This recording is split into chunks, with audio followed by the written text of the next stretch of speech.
자, 이번 시간에는 텍스트의 패러그래프에 대해서 한번 알아볼게요. 자, 패러그래프는 문장으로 쓰여져야 되기 때문에 지금 있는 글자 수로는 조금 부족할 것 같아서 글자 수를 먼저 좀 늘려 놓을게요. 자, 여기는 이 문장을 이용해서 이 문장을 좀 초기화 비슷하게 할게요. 자, 이런 얘는 괜찮고 얘도 오토, 그 다음에 이런 거 끄고 그리고 얘도 초기화 할게요. 0. 그리고 종행비 적절하고요. 얘네들은 약간 글씨들이 좁아 보이는데 100%. 이제 좀 정상적인 상황으로 왔죠. 글자 수를 좀 늘려 볼게요. 자, 여기서 컨트롤 AC. 얘는 일단은 100이 맞긴 맞는데 약간 좁은데 글자 크기를 좀 줄여봐야겠네요. 60. 그리고 여기까지 가득 차게 해서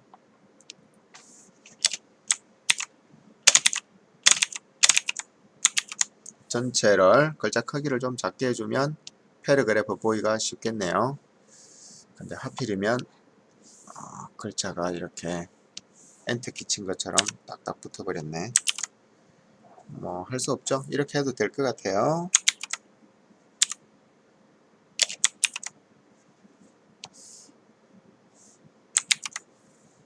글자 크기를 이 정도 너무 작고,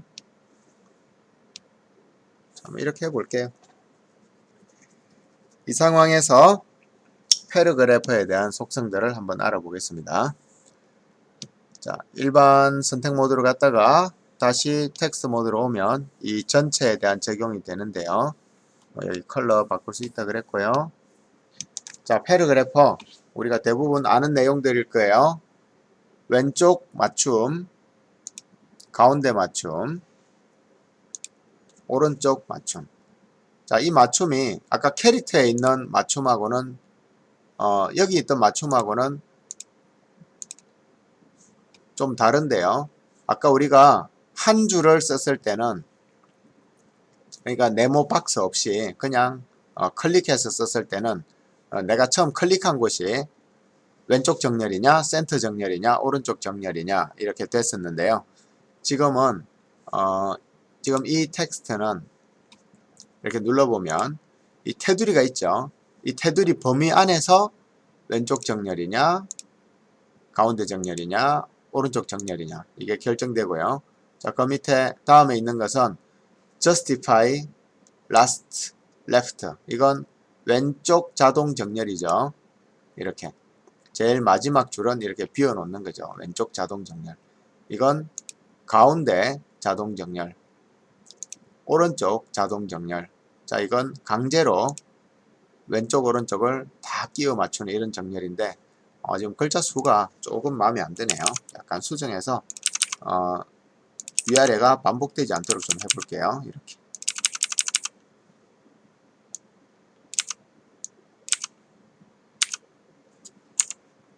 자, 이렇게 한번 해볼게요. 이렇게 한 상태에서 왼쪽 정렬. 자, 왼쪽 정렬은 이 단어에서 끝이 나죠. 이 편집할 땐 중요하죠. 단어에서 끝이 납니다. no, the, 뭐 이런 것들, me, 단어의 끝부분에서 끝이 나서 외곽선이 이렇게 들쑥날쑥하죠. 자, 가운데 정렬, 당연히 중앙 정렬이고요. 오른쪽 정렬도 단어 기준으로 끝이 납니다. 자, 그 다음에 얘는 양쪽 맞춤을 쭉 하다가 마지막 줄만 왼쪽 정렬이 되고요. 일부러 길이를 좀 다르게 해볼게요. 자, 단어와 상관없이 양쪽 맞춤을 쭉 하다가 마지막 줄만 왼쪽 정렬이 됐어요. 그 다음에 가운데 정렬, 오른쪽 정렬. 충분히 이해됐을 테고요. 자, 강제로 양쪽 늘려서 정렬. 제일 마지막 줄을 보시면 강제로 양쪽을 맞췄어요. 자, 그 다음에 얘는 인덴테이션이죠. 인덴테이션은 들여쓰기인데요.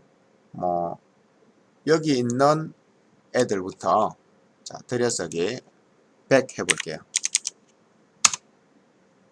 자, 이 문단 전체에 다 적용이 되네요. 그죠? 엔터키가 없어서 그런 것 같아요.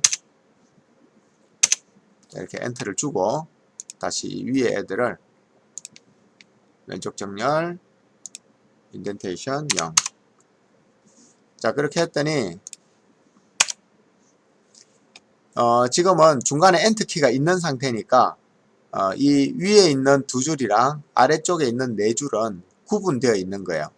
그래서 위에 있는 두 줄은 왼쪽 정렬이 되어 있고요. 이 인덴테이션 없이 이 아래쪽에 있는 애들은 양쪽 강제 맞춤이 되어 있고 인덴테이션이 있죠. 자, 여기를 누르면 여기 왼쪽 정렬이 활성화되어 있죠. 여기 아래쪽을 누르면 강제 양쪽 정렬이 활성화되어 있죠. 그리고 인덴테이션은 위에는 없고 아래쪽에만 100픽셀만큼 들여쓰기가 되어 있습니다. 자, 그 밑에 있는 이런 것들은 첫 줄에 대한 들여쓰기 뭐 보면 알겠죠. 자, 그 밑에 있는 것들은 행을 띄워쓰기. 자, 여기 첫 번째 이제 행이 시작되는데요. 이 위에 있는 것으로부터 위에 있는 것과 아래에 있는 것에 간격이 있겠죠. 이 간격을 띄워쓰기 뭐 그런 거고요. 이 아래쪽은 제일 마지막 행을 지정한 공간만큼 비우기 뭐 이런 겁니다. 자, 그 정도 알면 될 것 같아요. 그래서 캐릭터와 패러그래프에 대한 설명을 했고요. 이 창을 닫으려면 여기 있는 꺽쇠 화살표 두 개를 눌러서 작게 만들 수도 있고요. 없어져 버렸네. 자, 여기 이렇게 작게 하면은 여기로 지금 포함돼서 사라진 거예요. 그렇게 할 수도 있고 또는 여기 줄이 3개인지 4개인지 캡처해서 확인해 볼게요.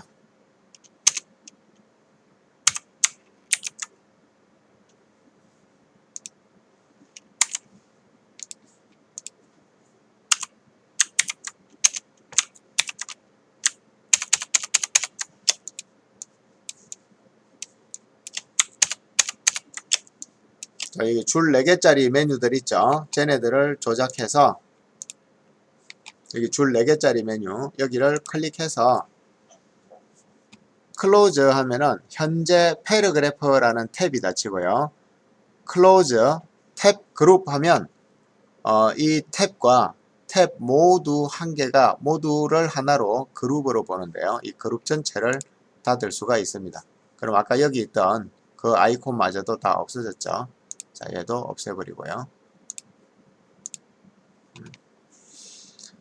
자, 이렇게 텍스트 툴과 텍스트 툴을 누르면 나오는 옵션 바 그리고 그 옵션 바에 있는 캐릭터 문자죠. 캐릭터 문자 조작 방법과 패러그래프 문단 조작 방법에 대해서 알아봤습니다.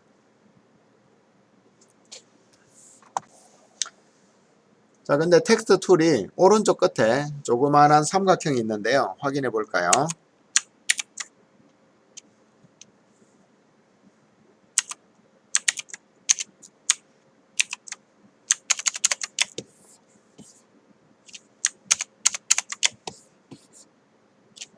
자, 여기 보시면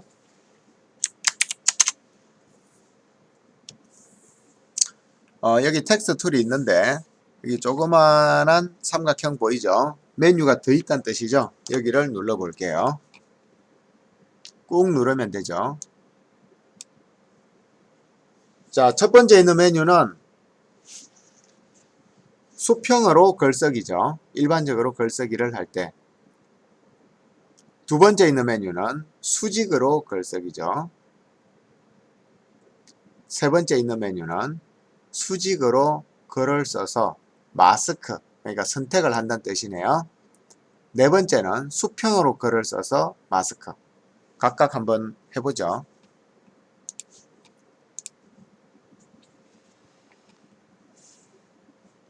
자, 새 레이어를 텍스트를 하면 새 레이어를 안 해도 자동으로 새 레이어가 생깁니다.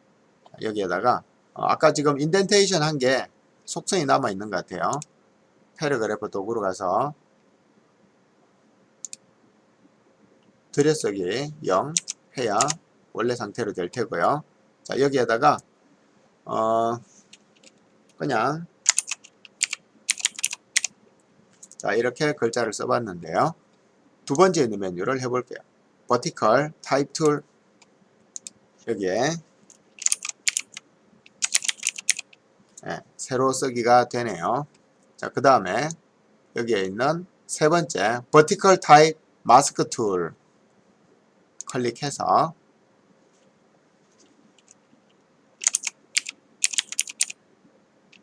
자, 이렇게 했어요. 자, 그 부분이 선택이 됐네요. 그죠? 만약에 이렇게 선택된 상태에서 뭐 일반 레이어면 여기 플러스 눌러서 일반 레이어 만들어 볼게요. 자, 일반 레이어를 만들어도 선택은 그대로 유지가 되죠. 그럼 여기에다가 색칠을 하게 되면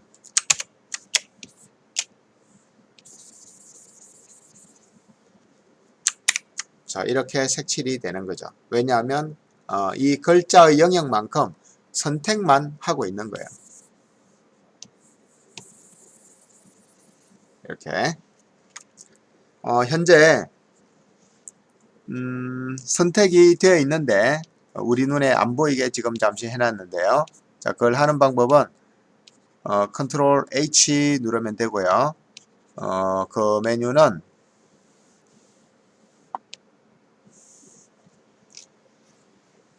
자, 그 메뉴가 어디 있더라? 뷰에 있을까? 여기 있네요. 컨트롤 H 컨트롤 H를 누르면 선택 영역이 보이거나 또는 컨트롤 H 누르면 선택 영역이 보이지 않거나 자, 보이지 않지만 그 부분만 선택된 상태가 유지되어 있는 거예요. 이렇게 유지되어 있는 거예요. 컨트롤 H가 단축키입니다. 선택 영역을 이 점선을 보이거나 보이지 않거나 자, 그럼 당연히 마지막 하나 남은 Horizontal Type Mask Tool 얘는 가로로 그냥 하는 거죠. 자, 이 눌렀을 때 주변이 다홍색으로 바뀌는 이유는 포토샵에서 현재 이 마스크 상태 어디를 가리는 마스크에 대해서는 좀 이따가 수업할 거예요. 하여튼 포토샵의 상태 변화 때문에 색깔이 생기는 일시적인 거니까 그렇게 신경 쓰지 않아도 됩니다. 자, 여기서 자, 이렇게 해서 선택을 취소하면 커피라고 썼는데요. 얘만 이렇게 남게 되죠.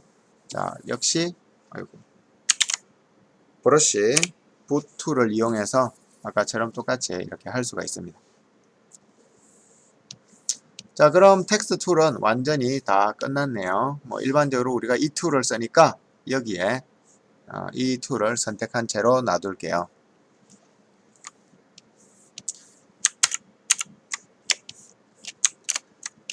여러분이 광고나 어떤 아이디어 작업을 할 때 이 텍스트 툴은 아주 많이 쓰입니다. 그래서 좀 잘 해놨으면 좋겠고요. 자, 그리고 최근의 포토샵에서 3D 기능들이 좀 강화가 됐는데요. 사실 포토샵에 3D 기능이 들어온 지는 제법 오래되었습니다. 우리가 잘 사용하지 않아서 그렇죠. 자, 얘네들을 전체 선택해서 다 버릴게요. 전체 선택하는 방법은 특정 레이어에서 원하는 레이어까지 가서 Shift 키 그러면 중간에 낀 모든 것은 선택이 되죠. 그리고 끌어다가 휴지통에 하면 처음 상태인 흰색 종이 상태가 되겠고요. 자, 여기에서 텍스트 툴을 이용해서 뭔가 글자를 한번 써볼게요.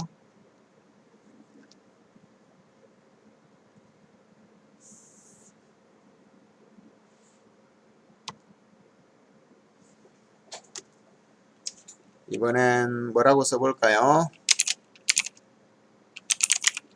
뭐 엘리먼트라고 한번 써보죠.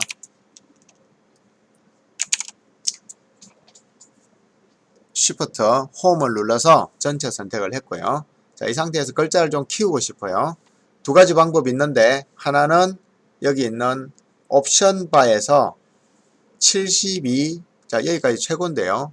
더 많은 그 숫자를, 더 큰 숫자를 입력하려면 여기에 직접 바로 타이핑을 하면 됩니다. 72보다 더 큰 숫자인 150 해볼게요. 자, 그러면 이렇게 여기 화살표에서 지원하지 않는 더 큰 크기까지 입력을 할 수가 있고요. 자, 또 다른 방법으로는 Edit Pre-Transform, 자, 이걸 이용해서 우리가 사진이나 그런 것을 조작하듯이 이렇게 크기를 조절할 수도 있습니다. 자, 현재 상태는 종횡비가 유지된 채로 커졌다가 작아졌다가 하는데요.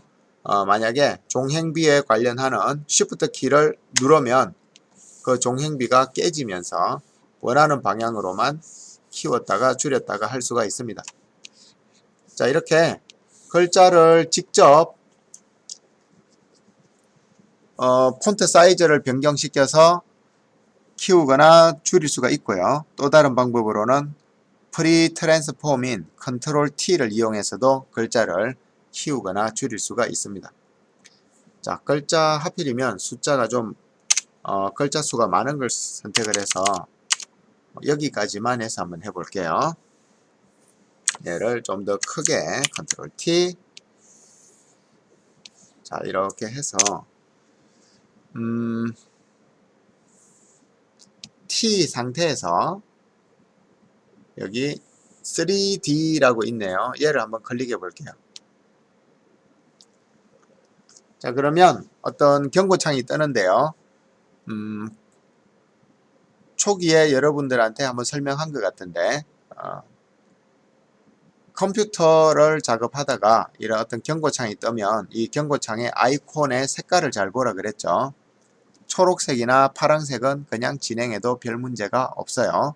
자, 노란색이나 오렌지색은 주의가 필요하다는 뜻이고요. 빨간색은 심각한 문제를 일으키거나 또는 잘못될 수 있다는 뜻이에요. 자, 파란색이죠. 영어를 굳이 해석하지 않더라도 그냥 yes 해도 크게 문제가 없다는 건데 대략 한번 살펴보죠. 3D 레이어를 만드는 거. 자, 3D 워크스페이스로 전환할 거냐, 3D 작업 공간으로 스위치 전환할 거냐 하는 건데요. 전환하기를 원하느냐? 그래요. 전환하기를 원해요. 자, 파란색이죠. 당연히 그냥 처리하는 거에 대한 간단한 정보를 주는 거예요. yes 하면 되겠죠. 자, 그럼 뭔가 포토샵이 약간 이상하게 바뀌면서 이렇게 마치 3차원 그래픽 툴처럼 바뀌고요. 저 위에 있는 메뉴들도 좀 이상하게 바뀌었고 여기에 있는 3D라는 메뉴도 생기고 좀 어려워졌죠. 여기 있는 메뉴도 약간의 변화가 있습니다. 자, 근데 현재 이 아이콘의 모양을 보면 이 공간을 회전시킬 수 있게 생겼네요. 그리고 여기에 보면 빨간색, 초록색, 정면을 보고 있는 파란색까지 3개의 축이 있고요. 화면의 왼쪽 아래에도 보니까 자, 여기에 오빗, 그 다음에 펜, 달리 3가지 옵션이 있는데요. 이 아이콘 모양을 잘 보면 오빗은 3D 카메라를 회전시키는 겁니다. 가운데 있는 십자가 화살표는 3D 카메라를 밀고 다니는 패닝, 그 다음에 있는 큰 화살표, 작은 화살표는 3D 공간을 가까이 가거나 밀어내는 그런 3가지고요. 이 아래쪽에 있는 것은 좌표축인데 여기 있는 거와 똑같죠. 자, 여기 있는 이렇게 생긴 것을 엑시스라고도 하고요. 기저모라고도 합니다. 자세히 알 필요는 없어요. 3D 하는 사람들은 기본적으로 알지만 2D 하는 사람들에게는 좀 복잡해요. 자, 여기 화살표가 있고 그 다음에 어떤 중간에 다른 이렇게 모양이 하나씩 돼 있죠. 자, 초록색이 있고 아크 모양이 있고 그 밑에 점 모양이 있죠. 이게 트랜스폼, 무브, 스케일, 로테이션을 할 수 있는 그런 아이콘인데요. 구체적으로 알 필요는 없어요. 그렇게 자주 쓰는 툴은 아니니까 그냥 한번 보는 거예요. 자, 여기서 비틀어 볼게요. 자, 이렇게 비트니까 저 위에서 뭐 이런 게 보이네요. 그죠? 어떻게 비틀고 있는지를 지금 보여주고 있죠. 자, 공간을 이렇게 비틀어서 위아래를 비트니까 이런 X축 방향, 빨간 축이 X축입니다. RGB가 XYZ예요. X축 방향으로 회전하고요. 좌우를 흔드니까 Y축 방향으로 Y축을 중심으로 회전하고요. 위아래, 좌우. 자, 그 다음에는 뭐 2D 마우스에서는 더 이상 뭔가 할 수가 없죠. 자, 이렇게 해서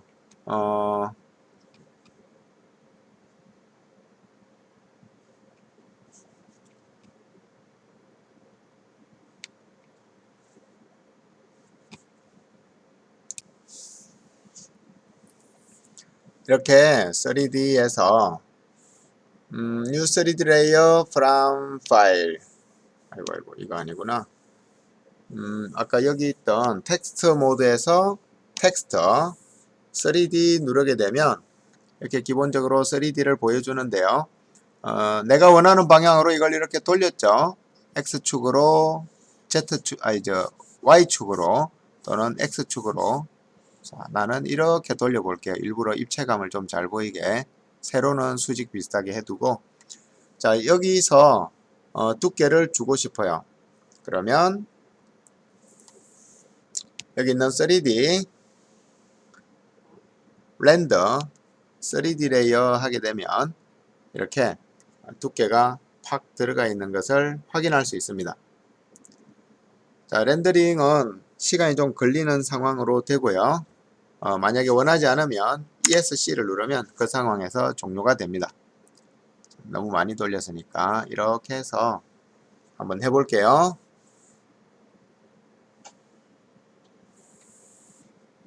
(3D) 렌더 3D 레이어.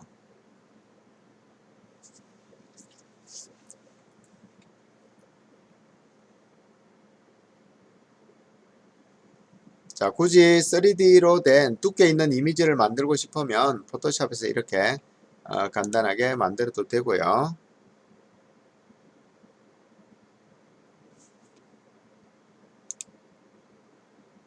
자, ESC를 누르라고 그러죠. ESC. 그리고 일반 레이어로 오면 이게 여기 아이콘 모양이 3D 레이어라는 것을 뜻하고요.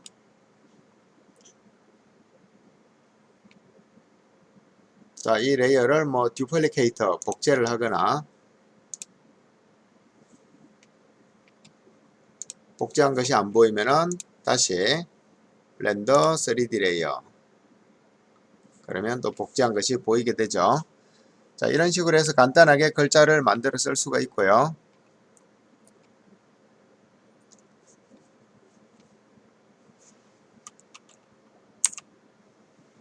뭐 그렇게 만든 3D 글자는 익스포트라는 것을 이용해서 다른 3차원 프로그램으로도 넘길 수가 있습니다. 뭐 3D 프린트를 위한 STL로도 넘길 수도 있고요. 뭐 콜라다 DA라는 것을 이용해서 일반적으로 다른 프로그램들과 주고받을 수 있는 그런 거. 자, 그 다음에 오픈GL이라는 것을 이용해서 뭐 오픈GL 라이브러리를 사용하는 그런 툴들.